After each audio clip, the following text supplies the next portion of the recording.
disagree on and harp on it, while other groups and cultures, they might find 99 things wrong, but the one thing they agree with, that's what they focus on. So we've been bred to be divisive against one another. And the Honorable Elijah Muhammad, in Message to the Black Man, he stressed do for self, and he gave some pointers to us, pulling our resources together economically. And we have mental challenges to be able to do for self. So his first feat is working on our mentals, not even so much the spiritual. And I had to learn this in my journey. The Honorable Elijah Muhammad did not necessarily focus on our spirituality, but our mentality.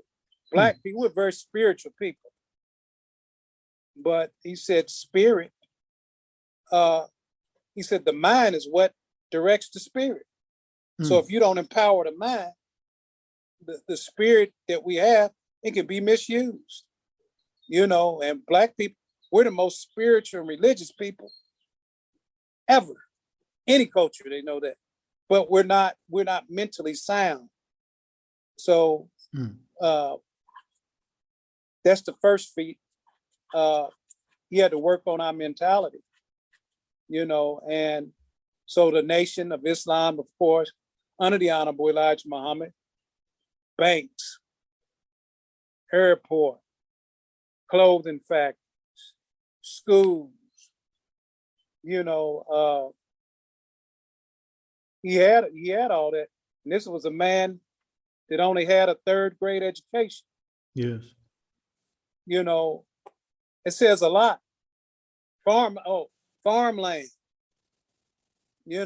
So we know that God raised him for us as a people, for just by mere fact of what he did with the education level he had. Then when he met that man, Master Muhammad, he became very powerful. Yes. In influencing others, because he didn't build it, of course, those banks and hospitals by himself. He took the worst of our people, the uneducated people, and they began to do for self. So, brother, I remember I was with one group. I can't remember. Well, I remember the people I was with. And the group was the African National Reparations Organization. But I was really working with Dorothy Lewis, who used to be with the Black Reparations Commission. And there was some talk about this Louis Farrakhan is reforming the Nation of Islam, bringing it from the ashes, so to speak. Right. And I was like, wow. And I remember later on, I think Minister Farrakhan was talking about it. And he just said, if I remember correctly, everything I just followed, all I did was just follow the teachings of the Honorable Elijah Muhammad. That's correct. He said, that's all I did. Correct. That's correct. And I found that fascinating because once you've lost an institution or organization, it's hard to revitalize it. Yes, sir. Very, very hard, extremely difficult. Yes, sir. But he did it, and he said, all I did was follow the teachings of the Honorable Elijah Muhammad. Talk to us about that a little bit, brother. And that's heavy within itself, because before the Honorable Elijah Muhammad departed, he set the minister in his seat. But of course, a little bit of the history of the nation, that the Honorable Elijah Muhammad's son took over, Wallace D. Muhammad, and the minister didn't fight him for the leadership, even though the Honorable Elijah Muhammad told the people, upon my departure, this will be the new leader. He will sit in my seat, several instances. But the minister didn't challenge it. In fact, the minister was criticized for not challenging him. But all of that is prophetic too, but I won't get into that. Mm-hmm. But what the Honorable Elijah Muhammad laid down is just universal truth in principle. Really, you don't even have to attach a religious name to it. Hell, uniting, cleaning yourself up, you ain't even got to put Islam on it. It's a way of life, you know. But he said, you know, our religion is by nature is Islam, you know, but Islam, he said, is not really a religion. It's a way of life, you know. And I've met some good Christians that practice Islam. Islam just means submission. I met some people that don't claim religion that practice Islam. They just submit to God naturally, the creator. They submit to universal truths, you know, and what the Honorable Elijah Muhammad just laid down were universal truths. And if followed and put forth, it's going to work every time. And that's why he was the most effective leader among any organization among us. And that's why the minister, but you said something heavy. When the minister reestablished the nation and he had our first Savior's Day in 1981, he made this statement. The minister said, no other form or organization that the government of the United States of America destroyed, black or white, has reclaimed this form of glory, except the Nation of Islam.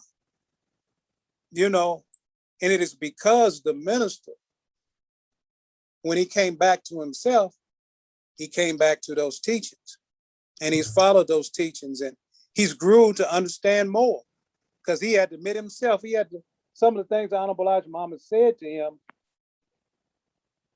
he didn't grasp it fully, you know, and he grew to understand it. And the minister has a very deep understanding now and divine guidance on how to take the teachings of the Honorable Elijah Muhammad and apply them for today. That's why he's been the most successful. And there's others that have tried to restart their own little version of the Nation of Islam, but they're practically unknown. Yes. And it is because, number one, they weren't divinely assigned, but number two, it goes back to obedience to the teachings, you know. And the minister told us that the more obedient we are to the principles, the more successful we will be. And a lot of those principles are in Message to the Black Man. Yes. Okay. They're in all, matter of fact, they're in all his writings, but it's synthesized in Message to the Black Man. I love Message to the Black because it's a very simple read. And what the Honorable Elijah Muhammad was able to do is take complex truth and make it simple. Where a brass monkey could, you know, with us, man, we, especially those of us in the conscious community, we get real heavy, say a real bunch of heavy words, only to really say something simple, you know. And that's the value of the Honorable Elijah Muhammad. I believe that's why his followers are able to put into action what he keeps it simple, you know, where you don't have no excuse to say, well, I don't understand this, you know. And that's what, in fact, in the beginning, that's what ran me away, because it sounded too simple. I was looking for something real heavy that sounded real good. And I found out with those groups, shit, it wasn't doing nothing, wasn't building nothing, wasn't talking about wasn't talking about anything, really. Right. You know, but just wanted to sound heavy, wanted to get you into a debate, you know, which is not going to do anything for our people. Right. You know, we don't have time to debate. You know, we got to, you know, we have to come together. That debate stuff can happen later. Right. You know, we're in a state of emergency. Right. You know, brother, it's interesting you said that. It wasn't wasn't but an hour or two ago, I was reading something put out by the Jefferson County Public School System, and they're doing an analysis of proficiency test scores, 2018, 2019. And it showed here that only 27% of Black students in the elementary school level are reading at the proficiency level. Only 27%. Well, you know what? They're probably going to try to reinstitute building in prisons because you know what they said. They said prisons were built based off of third grade reading scores. Yeah. Juwanza Kunjufu put that out too, didn't he? Yes, he did. Yeah. And it was like I was hearing that, and then based on what you just said, like we have a Black school here now led by Sister Layla Hampton, and I have my political differences with her and my religious differences with her, but you know what? Our Black children need us together. Us. Yes, they need us together. So even if she has her school and I'm thinking about starting my own school, we still need to cooperate for our youth, for our Black youth, because it doesn't benefit me in any way. That's right. We have so few of our young people reading at a proficient level.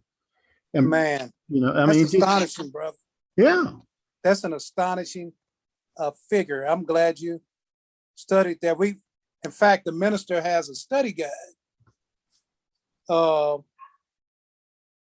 on education, and that study guide 22, and it's called A New Educational Paradigm. I believe he delivered this message in August of 2005 in New Orleans, but he was breaking down the educational system and he turned it into a study guide. We do a self-improvement study guide. We've been doing it since I've been in the nation on Fridays, but we got different subjects. Like study guide number 1 is mixed feelings and controversy. Study guide 2 is building human potential. Study guide number 3 is overcoming difficulty, and so on and so on. But the new educational paradigm is our newest study guide, number 20, study guide 22, or 21, I'm sorry. And it is interesting because my wife just started a school. It's an online interactive school, which she teaches, she has her own school, but she teamed up with another sister. That they teach students across the country, live, interactive, online. Right. And matter of fact, all of my children, by my wife, which is 5, 6 altogether, but five children by wife, all of them did homeschool. Wow. I never sent my children to public school. I couldn't, having the knowledge that we have, I just couldn't do it. And so what I did, I had to work my backside off, because I know that if she was gonna be able to do homeschool, she had to be able to stay at home. Right. So, we got married young. I was 22. We struggled, but I always struggled to be able to have her be at home to teach our children. And our children have been fine. In fact, I got to take that back. One son was allowed to go to public school, but it's a public school down here that they started in Lexington for Black boys. Carter G. Woodson? Carter G. Woodson, yes. Yeah. My son, he was of the first class when they opened the school. And he became the class president. So he went from homeschool to becoming a class president.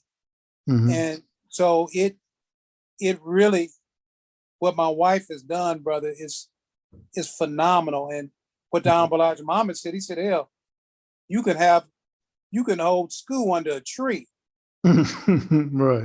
because of the education